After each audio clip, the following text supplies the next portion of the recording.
हमने पिछले वीडियो में स्कूल के बारे में जाना था। अब वो स्कूल दुनिया की नजरों में कैसा लगता है, बोर्ड से, अलग अलग संस्थाओं से लोग आकर स्कूल को देखते हैं, क्या है स्कूल, कैसा है स्कूल, उनके अनुभव स्कूल के बारे में हम सुनेंगे। होम हाई स्कूल का निरीक्षण, यात्राओं की सच्चाई, कैसे कैसे निरीक्षण हुए और क्या क्या सच्चाई सामने आई।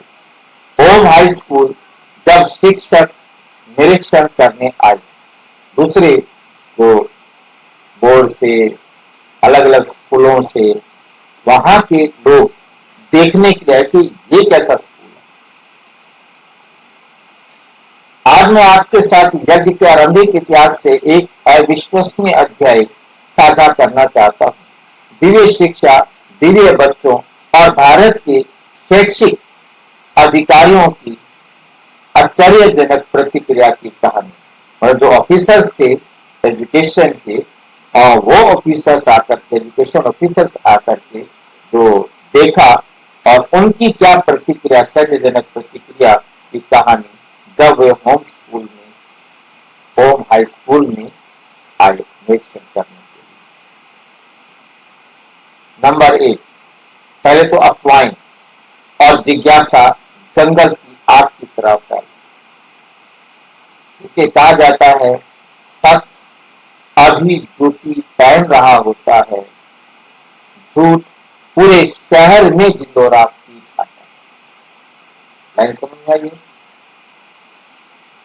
सच अभी झूठी पहन रहा होता है, झूठ सारे शहर में ढिंढोरा पीट कर भी आ जाए। तो वही बात यहाँ है, अफवाहें और जिज्ञासा जंगल की आग की तरह फैल गई। होम मंडली द्वारा बच्चों के लिए अपना बोर्डिंग स्कूल खोलने के कुछ ही समय बाद भारत के शैक्षिक जगत में ये बात फैलने लगी। कुछ लोगों ने कहा ये बच्चे संत बन गए। दूसरों ने सवाल किया, क्या ये भावनाहीन लाश बन रहे हैं? लाइन समझ में आई है? भावनाहीन लाश, ये मतलब, इसका मतलब समझ में आया या नहीं?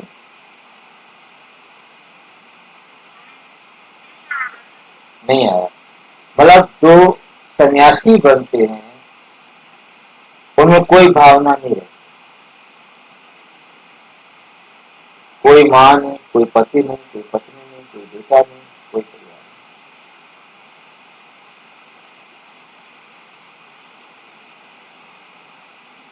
नहीं। उसको कहा जाता है भावनाहीन लाश। आजकल तो ऐसे नहीं मिलते इसका, मतलब उनके लिए अपना कोई नहीं, सब बराबर। और यहाँ पर रोज बाबा यही कहते रहते हैं, सब बराबर। परंतु भावनाहीन नहीं होना। हम भावना वाले रहे, हम देह के संबंध से भूल जाए, परंतु आत्मा के संबंध को नहीं भूलना। देह के संबंध से हमने भावनाहीन बनना है, परंतु आत्मा वाली भावना नहीं खत्म करनी।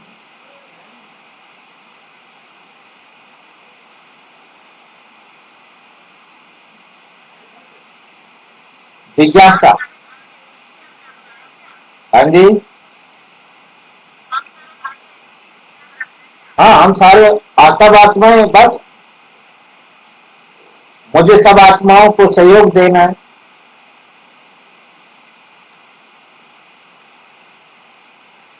रिश्ता नहीं तोड़ना, सहयोग देना है। देह का रिश्ता खत्म, रूहानी सहयोग देना है, रूहानी स्नेह देना है, परंतु जिस्मानी नहीं। जिस्मानी संबंधी खत्म हो गए तो जिस्मानी लेन देन भी खत्म हो गए।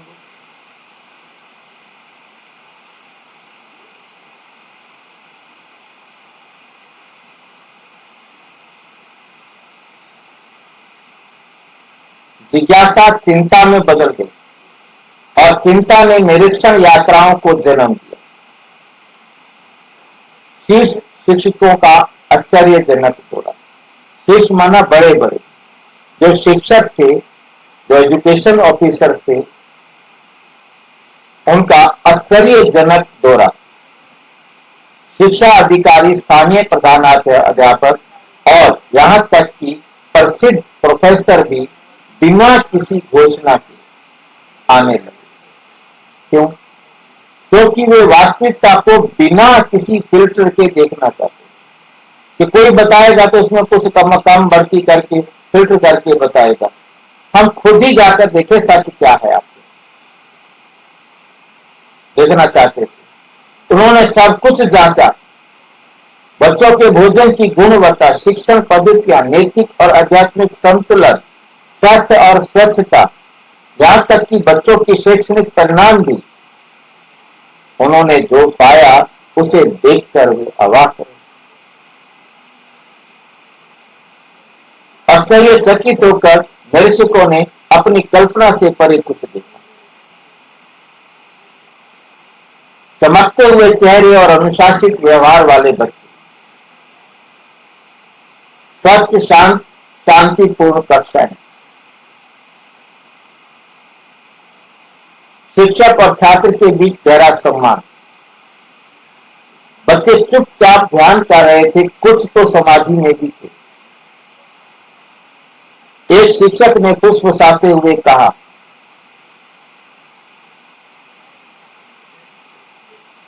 मैं आलोचना करने आया था, लेकिन मैं प्रेरित होकर जा रहा। आप प्रेरणा समझ में आया? प्रेरित होकर जा रहा। उदाहरण, समाधि में बच्चे एक बार एक अघोषित निरीक्षण के दौरान बच्चे चुपचाप समाधि में बैठे थे। अनुभव के बाद उन्होंने स्वर्ण युग के दर्शन, महल, शांति, दिव्य जीवन का वर्णन करना शुरू किया। अब वो निरीक्षण करने आए हैं और ये ध्यान में बैठे हैं, और ध्यान से उठने के बाद उन्होंने जो कुछ देख के आए हैं वो सारा सुना रहे। यहां तक कि सबसे अधिक संदेहास्पद संदेह करने वाले पर्यवेक्षक जो निरीक्षण करने आया था, जब तक जांच करने आया था, भी स्पष्ट रूप से प्रभावित हुए। स्थिरता के बारे में चिंता है। कुछ अधिकारियों ने कहा, इस स्कूल को सहायता प्राप्त करने के लिए सरकार के साथ पंजीकरण करना चाहिए। वे इसे दान पर कब तक चला सकते हैं? लेकिन शिक्षकों ने शांति से उत्तर दिया, ये ईश्वर की संस्था है, जो दुनिया को चलाता है, वही इसका ख्याल रखता है, कभी किसी चीज की कमी नहीं होती। वे इस पर बहस नहीं कर सकते थे। आखिरकार परिणाम उनकी आंखों के सामने थे। बच्चों के परिवर्तन का रहस्य क्या था? सबसे आम सवाल था, ये बच्चे इतने परिपक्व, अनुशासित और शांत कैसे हो सकते हैं? शिक्षकों ने एक शक्तिशाली सत्य का खुलासा किया। उदाहरण, ब्रह्मा बाबा की अनुशासित पद्धति।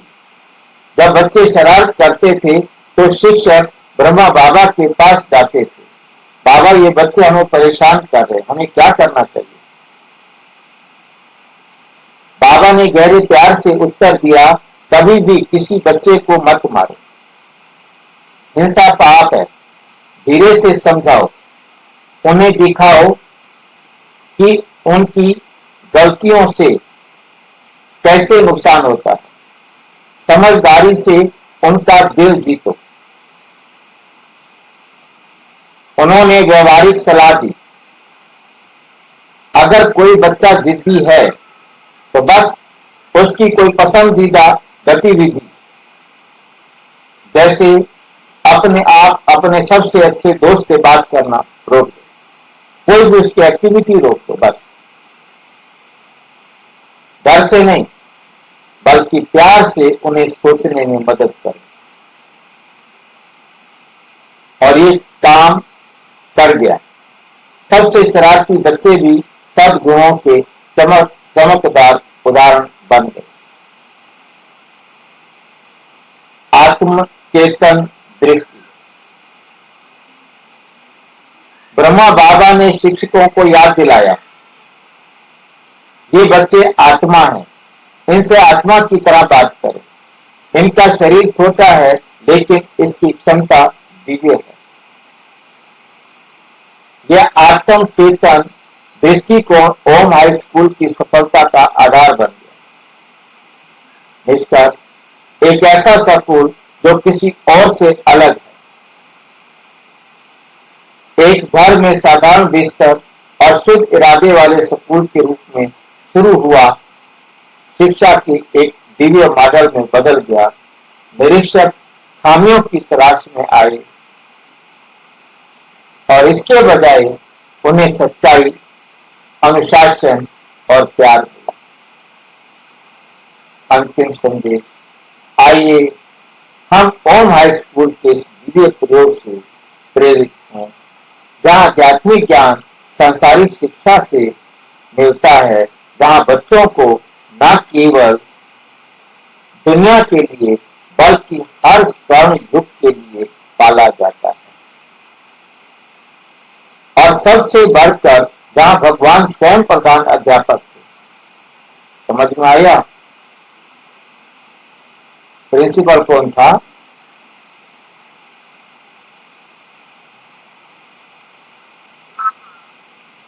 तो ऐसे स्कूल में हम पढ़ते ना, तो ऐसे स्कूल में हमें पढ़ने का मौका नहीं दिया बाबा ने। हमने भक्ति काम की। अच्छा, हाँ जी, हाँ जी, ध्यान लगाना।